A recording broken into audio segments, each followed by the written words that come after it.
ከጎሉ ቀይ ካርዱ የበዛበት ጨዋታ 2026 ወርልድ ካፕ ብለው ወርልድ ዋር 3 ቀይ ካርድ የኔ በመክፈቻ ጨዋታ እንደዚህ ቀይ ካርድ የበዛበት ጨዋታ አይቻላቅም እና ሜክሲኮ በሀገሯ 3 ነጥቧን ከ2 ጎሏ ጋር አፈፍ አድርጋለች።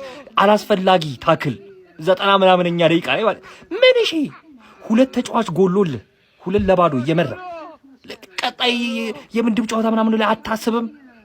ኤኒዌይስ አንድ ቀይ ካርድ ወጥቶባት ሳውዝ አፍሪካ ለይቶላታል። ማንዬ ጎል የለም ሙከራው ላይ የለም ቀይ ካርድ አለ። በቃ ይሄ የኒኮላስ ጃክሰን ስብስብ የሆነ ቲም ማለት ነው። አዛ ኬሱስ ገብቷል። ካሁን ዳውን ቴብል ላይ ተቀምጧል። እኔ የአፍሪካ ቋጠሮ ይመስለኛል። እርሶስ ምን ይመስሎታል? ኤኒዌይስ አሁን ለሊት ለማየት ተዘጋጅታችኋል ወይ ነው? ወርልድ ካፕ ተዘጋጅተናል። ቫሞኖስ ሜሂኮ ቫሞኖስ ሙቻስ ግራሲያስ። የአፍሪካ ኩራቶቹ አኩርተውናል ሜክሲኮዎች። የመላው የአፍሪካ ደጋፊ ሜክሲኮን ነበር ዛሬ ሲደግፍ የነበረው። ለምን እንደሆነ ደግሞ ታውቃላችሁ? ይችን አሽቃባጭ ሀገር ለብለበውልናል። ደስ ይላል ነው የምልህ፣ ደስ ይላል። ምንም ኳስ ምንጮት እንኳን አይመስሉም። ይሄንም እንኳን ደግሞ ስራችንን ወሰዳችሁ ምናምን ሊሉ እኮ ነው ደግሞ ሜክሲኮች ልብ አድርገዋቸዋል። በዚህ ወርልድ ካፕ ማን መላው የአፍሪካ ደጋፊ ሳውዝ አፍሪካ ስትጮት ለዛኛው ቲም ነው የሚደግፈው። ቲም እንኳን ባይኖርኛ ሳሩን ነው የምንደግፈው፣ ስቴዲየሙን እንደግፋለን። ኤኒዌይስ ሂሜኔዝ እንግዲህ አስቆጥሯል። የመጀመሪያ ጎሉን በእንባ ነው እንግዲህ ደስታውን የቀለጸው። በጣም ይሄ ልጅ ያሳለፈው ነገር በጣም ያሳዝን ነበር። በከፍተኛ ጉዳት ተመልሶ ወርልድ ካፕ ላይ ጎል በማግባቱ እንግዲህ በጣም ደስታውን ገልጿል። ደስ ይላል። ሌትስ ጎ ቫሞኖስ። የታባሽ እኔ ይኸውልሽ አርሰናል በፒኤስጂ ሲሸነፍ እንዲያረከው የታባሽ እኔ ብችል ቋንቋችሁን ብችልና ማለት ነው ባልኩሽ አንጨከካ ይበልሽ። ኧረ በእናትህ 2 ቀይ አይደለም ሁልሽም ቀይ ወጣሽ። የዓለም ዋንጫው ተጀምሯል። አዘጋጁ ሀገር ሜክሲኮ ሳውዝ አፍሪካን 2-0 በሆነ ውጤት ማሸነፍ ችላለች። ራውል ሂሜኔዝ የመጀመሪያውን የዓለም ዋንጫውን ጎል ካስቆጠረ በኋላ በቅርቡ በሞት ህይወቱን ላጣው ለአባቱ መታሰቢያነቱን ሲያደርግ ተመልክተናል። በጣም ስሜታዊ ነበረ፣ ሲያለቅስ ሲያነባ ነበረ። ጎሉን ካስቆጠረ በኋላ በጨዋታው ላይ 3 ቀይ ካርዶችን ተመልክተናል። ሳውዝ አፍሪካኖች ራሳቸውን መቆጣጠር የተሳናቸው ነበር የሚመስሉት። በጨዋታው ላይም በጣም ደካማ የሚባል እንቅስቃሴ ነበር ያደረጉት። ሊትራሊ የኤክስጂ መጠናቸው ራሱ እዚህ ግባ የሚባል አይደለም። የጎል እድልም መፍጠርና መሞከር ተስኗቸው ተመልክተናል። በመጀመሪያው አጋማሽ ኩዊኖስ ባስቆጠረው ጎል 1-0 ተመርተው ከረፍት በኋላ ደግሞ ራውል ሂሜኔዝ ደግሞ ሁለተኛውን ጎል እንግዲህ 2-0 አሸንፏል። አዘጋጇ ሀገር ሜክሲኮ እጅግ ተሽላ በቀረበችበት የመክፈቻ ጨዋታ ሳውዝ አፍሪካን 2-0 ማሸነፍ ችላለች። በተመሳሳይ በሜክሲኮ በኩልም 92ኛው ደቂቃ ላይ ሞንቴስ ተከላካዩ የሜክሲኮ በቀይ ካርድ ከሜዳ ተሰናብቷል። በርከት ያሉ ቀይ ካርዶችን በተመለከተበት የመክፈቻ ጨዋታ እንግዲህ አዘጋጇ ሀገር ድል ነስታ መውጣት ችላለች። ስለምሽቱ የዓለም ዋንጫ የጓጓንለት የመክፈቻ ጨዋታ እንዴት ተመለከታችሁት? ለኔ ቀዝቀዝ ብሎብኛል። ለእናንተስ እንዴት ነበር? ሀሳብ አስተያየታችሁን ኮሜንት ሴክሽን ላይ አጋሩኝ። አረ ሜክሲኮ ሳውዝ አፍሪካ ምን አይነት በረኛ ነው ያላት? ደቡብ አፍሪካ ምን አይነት በረኛ ነው ይዛ የገባችው? ግድግዳ ቢደበደብ እኮ ምንም ሊገባበት አልቻለም እንጂ ደቡብ አፍሪካ ቢያንስ ፈርስት ሃፍ 4-0 ልትመራ የምትችልበት እድል ነበር። የማሜሎ ሰንዳውንሱ በረኛ ዊሊያምስ የሚባሉ ምን አይነት ግብ ጠባቂ ነው! የ34 ዓመት ግብ ጠባቂ ነው። ነገር ግን ሜክሲኮን ብቻውን ነበር ሲጋፈጥ የነበረው። ሌሎቹ 10 ተጫዋቾች የሉም ሜዳ ውስጥ። ሜክሲኮ ሲደበድብ፣ ነገር ግን የዊሊያምስን በር አንዴ ብቻ ነው መበጠስ ይቻለው። 4-0 መምራት ይችል ነበር ፈርስት ሃፍ ብቻ። እድሜ ለበረኛው ይበሉ ሳውዝ አፍሪካዎች። የመጀመሪያውን ጎል እንግዲህ የሳውዲ ፕሮ ሊግ ተጫዋቹ የ2026 የወርልድ ካፕን የመጀመሪያ ጎል ኪናኒስ የሚባለው የሳውዲ ፕሮ ሊጉ አጥቂ የመጀመሪያውን የወርልድ ካፕ ጎል አስቆጥሯል ማለት ነው። ወርልድ ካፑ እንዴት እየሄደ ነው? ፈርስት ሃፍ በጣም ጸዴ ነገር እያየን ይመስላል። ጨዋታው ያምራል። ሜክሲኮ ግን አንደርሬት የምትደረግ አይደለችም። በጣም ከባድ ቡድን ትመስላለች። በ2026-27 የዓለም ዋንጫ የመክፈቻ ጨዋታ ላይ ሜክሲኮ ሳውዝ አፍሪካን 2-0 በሆነ ውጤት ማሸነፍ ችላለች። እንደ ሳውዝ አፍሪካው ተጫዋች ሽትሆል ከሳውዝ አፍሪካ ሽት የሆነ ፐርፎርማንስ ያየንበት ጨዋታ ነበር። ወደ ጨዋታው ስንመጣ የሳውዝ አፍሪካው ሚድፊልደር ይሁን ተከላካይ የማይታወቀው ሽት ሆኖ ነበረ ያሳለፈው። ለሳውዝ አፍሪካ የመጀመሪያ ጎል ኳሷን በመነጠቅ ጥፋተኛ ከመሆን ባለፈ በዚህ መልኩ በቀይ ካርድ ወጥቶ ነበረ። የዓለም ዋንጫውንም የመጀመሪያ ጎል ማስቆጠር የቻለው በሳውዲ ፕሮ ሊግ እየተጫወተ ከነ ክሪስቲያኖ ሮናልዶ ከነ ካሪም ቤንዜማ ቀድሞ የሳውዲ ፕሮ ሊግ ኮከብ ጎል አግቢ የነበረው በ29 ጎሎች ሁሊያን ኮኛናይዝ ነበረ ዛሬ የመጀመሪያ ጎሏን ያስቆጠረው ለሜክሲኮ።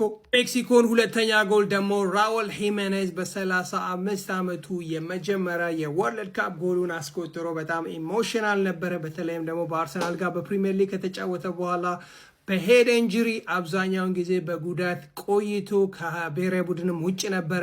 ነገር ግን ዛሬ ላይ ተመልሶ በሀገሩ ፊት ለፊት የመጀመሪያ የወርልድ ካፕ ጎሉን አስቆጥሯል። በዚህ ጨዋታ ላይ ከጎሎች ይልቅ ብዙ ቀይ ካርዶችን ማየት ችለናል። የሳውዝ አፍሪካው ሌላኛው ተጫዋች እንደዚሁ ቀይ ካርድ ሲያገኝ ሜክሲኮን ተከላካይ በመጨረሻ ደቂቃ ላይ በስርዓት ፋውል እንደዚሁ በቀይ ካርድ ወጥቶ 3 ቀይ ካርዶችን ተመልክተናል። እንዴት አያችሁት ጨዋታውን? እኔ የመጀመሪያ ጥቁር ሜክሲኮያዊ በማየቴ የተገረምኩበት እንዲሁም ደግሞ ስምን ምን ያወጣዋል እንደሚባለው እንደ ስሙ ሽት የተጫወተ ተጫዋች ያየሁበት ጨዋታ ነበረ። የእናንተስ?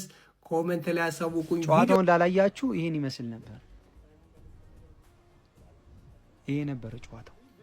ቆፍጠን ያለ ዳኛ አባይ ሰማን። በቃ ዛሬ መክፈቻ ላይ ታሪክ ነው የሰራው። በመክፈቻ ጨዋታ 3 ቀይ ካርድ መዝለግ ግን ያደረገው መስሚያው ጡት ነው።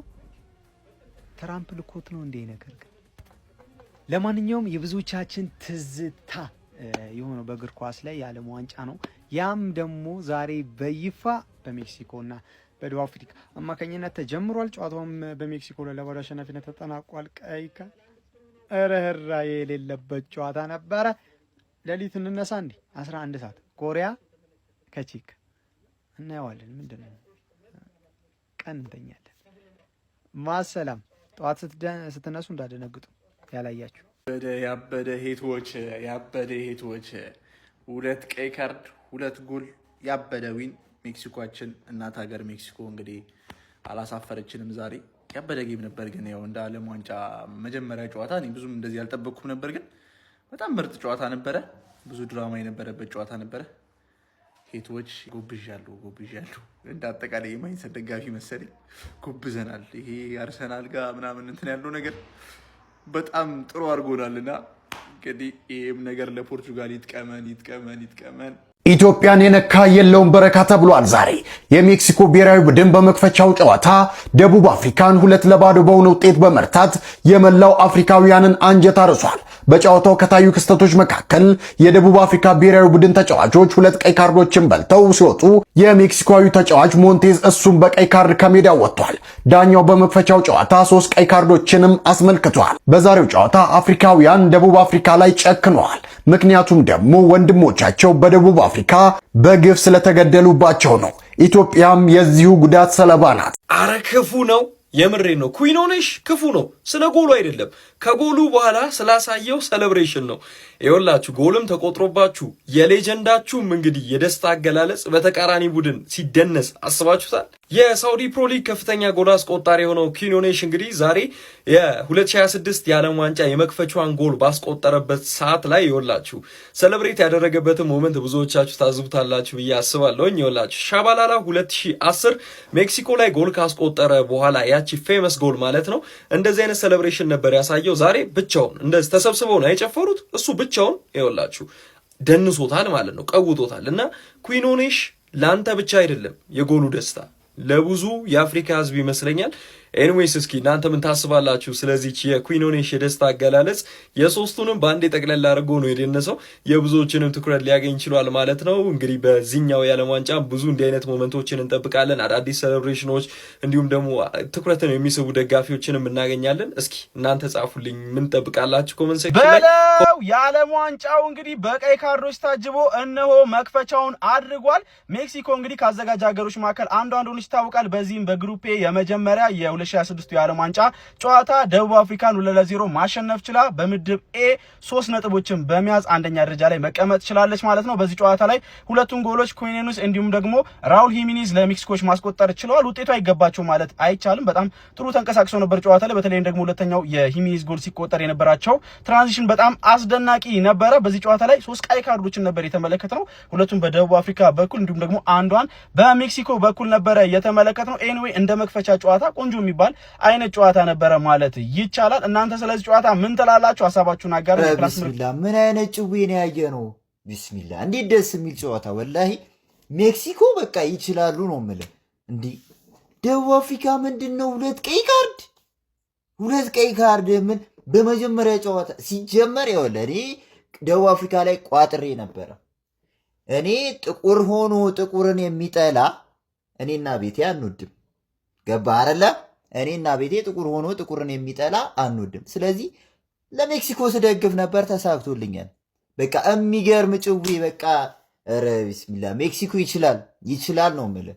በጣም ድንቅ ጨዋታ ነበረ። የመጀመሪያው የዓለም ዋንጫ በሚገባ በቃ ደስ በሚል ሁኔታ ነው የተጀመረው። ነገር ግን አሜሪካ ይህንን ትበያለሽ። 3 ቀይ ካርዶች የተመለከትንበት የ2026 የዓለም ዋንጫ መክፈቻ ጨዋታ ሜክሲኮ ከደቡብ አፍሪካ በሜክሲኮ 2-0 አሸናፊነት ተጠናቋል። የሜክሲኮ ጎሎች ያስቆጠሩ ተጫዋቾች ስንመለከት ኩዌኔዝ እና ራውል ሂሜኔዝ ናቸው። የ2026ቱ የመክፈቻ ጨዋታ እንዴት ተመለከታችሁት? ሀሳብ አስተያየታችሁ ኮሜንት ሴክሽን አስቀምጡልኝ። ይሄንን እግር ኳስ ፖለቲካ ነው ከሚሉት ወገን አይደለም። ነገር ግን ያንተ ጠላት የሚደሰተው በዛ ወይ ከሆነ በቃ ፖለቲካ ነው፣ ምን ማድረግ አይቻልም። የተፈሳፈሱት እኮ ምን አይነት ፍስፍስ ነው! ከጎሉ በላይ ቀይ ካርድ የበዛበት ጨዋታ ማለት ሳውዝ አፍሪካዎች ሰለ ይዞ መግባት ነው የቀራችሁ። ይፈለጣ ቆረጣ ትጠላለ። ከዛ ሜክሲኮዎች ደግሞ እኛ ማፊያዎች አናዳምጣችሁም ብሎ ሌላ ቀይ ካርድ ማለት ነው። በዛ ላይ የፊፋ ውሳኔ ራሱ በደንብ አሻሽሎት ነው የመጡት። እያንዳንዱ ሞመንት ላይ የሆነ ኢሚዲየትሊ አክሽን ነበር ሶስቱ ነው። ቀልድ የለም። በቃ በዚህኛው ወርልድ ካፕ ቀልድ የለም። ያን በደንብ ተዘጋጅቶበት የመጡ ይመስለኛል እያንዳንዱ ውሳኔዎች፣ የዳኛው ውሳኔ ስትመለከቱ። ከዛ ባለፈ ማለት ነው ሳውዝ አፍሪካዎች በቃ ይሄ አፍሪካውያኖች ከነሱ አጌኒስት ሆነዋልና አይ ቲንክ በዚህ ይገባችሁ። ደደቦች ናቸው በእርግጥ እነሱ አልተማሩ፣ ግን አትሊስት በዚህ ይሆናል ምን ያህል ይሄ መጥፎ ነገር ሲያደርጉ እንደነበር፣ ምን ያህል ያልተገባ ነገር ሲያደርጉ እንደነበር በዚህ ይገነዘባሉ ብዬ አስባለሁ። ከዛ ባለፈ ሳውዝ አፍሪካ ከሜክሲኮ ነው አይደል የተመለከተው። እንዳታምኑ ሳክስ ነው ማሚላዲ ሰንዳውስ ማለት ነው ከሜክሲኮ ነው የተመለከተው። እንዳለ ከተመለከታችኋቸው የሳውዝ አፍሪካ ተጫዋቾች ማሚላዲ ሰንዳውስ የአቡበከር ናስር ምናምን ቡድን የነበረው ማለት ነው እዛ ነው የሚጫወቱት። አብዛኛው በረኛው፣ ተገላጋዮቹ፣ አጥቂው ምናምን አብዛኞቹ ተጫዋቾች ማለት ነው ማሚላዲ ሰንዳውስ ነው የሚጫወቱትና እያዩት ምናምን በጣም ገርሞኝ ነበር። ኤኒዌይስ ሳውዝ አፍሪካ ምን ያህል ሄተር እንዳፈሩ ምን ያህል ልክ ያለውን ነገር እንዳደረጉ ዶል አፍሪካ አጌኔስ ነበር ከነሱ ምናምንና ያን እንግዲህ ማገናዘብ ከቻሉ ያን ያዩበታል ብዬ ነው ማስበው። ከዛ ባለፈ የሆነ እንደ መክፈቻ ጨዋታ ምናምን የሆነ ድራማ የተሞላበት ጨዋታ ነበር። እኔ ግን ከሁሉም የሻኪራ ዳንስ ነበር የተመቸኝ። የእናንተን ሀሳብና አስተያየት በዚህ ጨዋታ ላይ ምን ተመለከታችሁ? ምን ታዘባችሁ? ሀሳብ አስተያየታችሁን ኮሜንት ላይ አካፍሉኝ። ይመቻችሁ።